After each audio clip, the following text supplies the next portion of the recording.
دیکھیں میں صرف آپ کو یہ بتاتا ہوں، یہ کہتے ہیں کہ ہم فوجوں کو واپس کر رہے ہیں اور ایف سی تعینات کریں گے. نہ ہمیں فوج چاہیے، نہ ہمیں ایف سی چاہیے، نہ ہمیں یہ چاونیاں چاہیے. آپ کو کیا چاہیے؟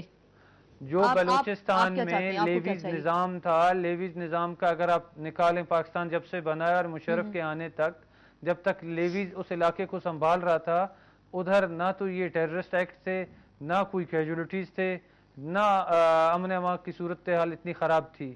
تو لہٰذا جو نظام صحیح چل رہا تھا تو اس کو میرا خیال ہے واپس لایا جائے اور وہی بہتر جی ہوگا. ایک اس میں پوائنٹ دیا گیا کہ 1 ارب روپے جو ڈیرہ بگٹی کے آئی ڈی پیز ہیں ان کو دیے جائیں گے. کیا یہ اچھا پوائنٹ نہیں ہے؟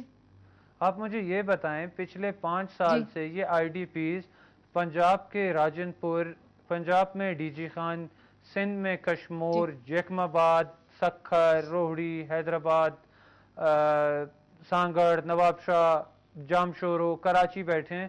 ان کا تو کسی گورنمنٹ نے نہیں پوچھا، نہ فیڈرل گورنمنٹ نے، نہ کسی پروونشل گورنمنٹ نے. ایسا لگتا ہے کہ وہ پاکستانی نہیں ہندوستانی شہری ہیں. یہ انتظار کر رہے ہیں کہ دہلی سے ان کے لیے ایڈ آئے گا، کوئی سپورٹ آئے گا، یا کوئی مالیت، کوئی بھی ان کے لیے بندوبست کیا جائے گا. تو ہمیں تو ان پہ حیرت ہوتا ہے. اور ان کی جو پچھلے 5 سال سے بگٹی ایریا بہت بڑا ایریا ہے، جدھر زمینیں مطلب آج کل تو بہت ٹیوب ویلز لگ گئے ہیں اور خشک علاقہ ہے، ورنہ بارشوں پہ زمینیں آباد ہوتی ہیں اور پٹ فیٹر پہ جو ہے نہری پانی ہے. تو پچھلے 5 سال سے جو یہ اسٹیبلشمنٹ کے چمچوں نے وہاں بیٹھ کے کھایا ہے، اس کا بھی تو ان سے ہم کوئی حساب لے کہ وہ پیسے کون سے بینک میں اور کس اکاؤنٹ میں جمع کیے ہیں.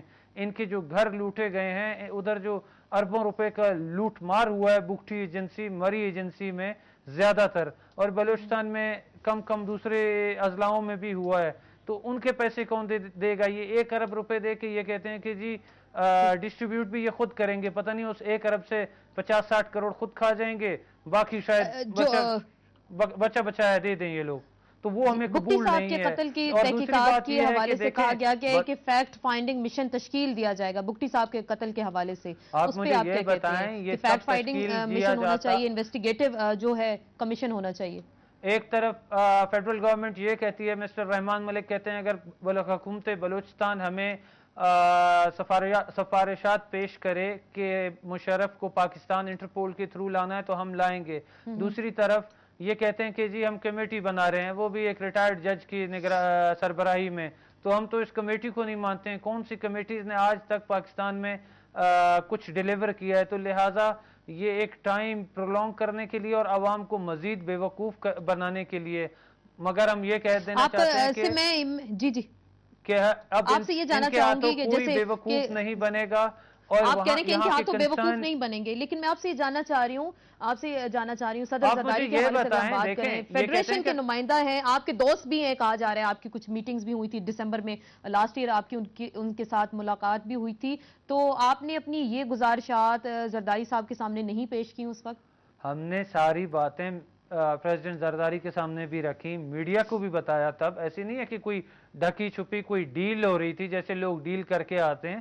ہم نے بولا کہ یہ ہمارا علاقہ ہے، ادھر ہم جائیں گے اور ہمیں کسی سے اجازت لے کے جانے کی ضرورت نہیں ہے. یہی چیز میاں نواز شریف کو ہم نے بتایا، مگر آج تک کوئی اس پہ کچھ کر نہیں سکا. اور دوسری طرف لوگ یہ کہتے ہیں کہ جی فوج سے بڑی نفرت ہے، فوج سے نفرت نہیں ہے. مگر اگر آپ یہ دیکھیں فوجی آپریشن بگٹی علاقے، مری علاقے میں ہو رہا ہے، وہاں لوگوں کو مارا جا رہا ہے، لوگوں کو جلایا جا رہا ہے، لوگوں کی عورتوں کو اٹھا کے لے جاتے ہیں. پاکستان کا آئین اجازت نہیں دیتا ہے، آپ کا قانون اجازت نہیں دیتا ہے. کس چیز کے بیہاف پہ یہ لوگ لے جا رہے ہیں؟ عورتوں کو کسٹڈی میں رکھ رہے ہیں ملٹری والے. تو اگر آپ یہ سب کریں گے تو ان کی پریزنس کسی کو بھی اچھا نہیں لگے گا. اگر یہی چیز پنجاب میں دہرایا جائے تو میرا خیال ہے پنجاب میں بھی کسی کو ان کا پریزنس اچھا نہیں لگے گا. ٹھیک، آپ ہمارے ساتھ موجود رہیں گے. ڈاکٹر صاحب آپ نے بھی ساری گفتگو سنی اور وہی بات جو آپ کہہ رہے ہیں وہی رائے ہے شاہ زین بگٹی کی.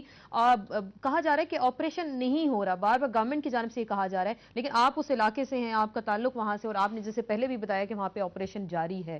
تو اگر آپریشن جاری ہے تو گورنمنٹ سے آپ نے یہ شکایت نہیں کی؟ کیونکہ ابھی تو پیکج میں کہا گیا کہ کوئی آپریشن، ٹیررزم کے آپریشن جاری رہیں گے، دیگر کوئی آپریشن جاری نہیں ہوگا وہاں. دیکھیں جی یہاں سیاسی جدوجہد ہے، سیاسی جدوجہد ہو رہی ہے. میں نے جیسے عرض کیا یہاں کوئی ٹیررزم نہیں ہے، یہ تو اصولی لوگ ہیں، یہ قربانیاں دے رہے ہیں، شہید ہو رہے ہیں. مسئلہ یہ ہے، میں نے جیسے عرض کیا کہ ہماری جو اسٹیبلشمنٹ ہے اس کا مائنڈ سیٹ چینج ہونا چاہیے، اور جو پرو یہ ڈاکٹر صاحب سیاسی جدوجہد کس کے خلاف ہو رہی ہے؟ آپ کہہ رہے ہیں کہ سیاسی جدوجہد ہو رہی ہے، لوگ شہید ہو رہے ہیں، یہ کس کے خلاف ہو رہی ہے؟ پنجابی اسٹیبلشمنٹ کی بالادستی ہے اس کے خلاف ہو رہی ہے۔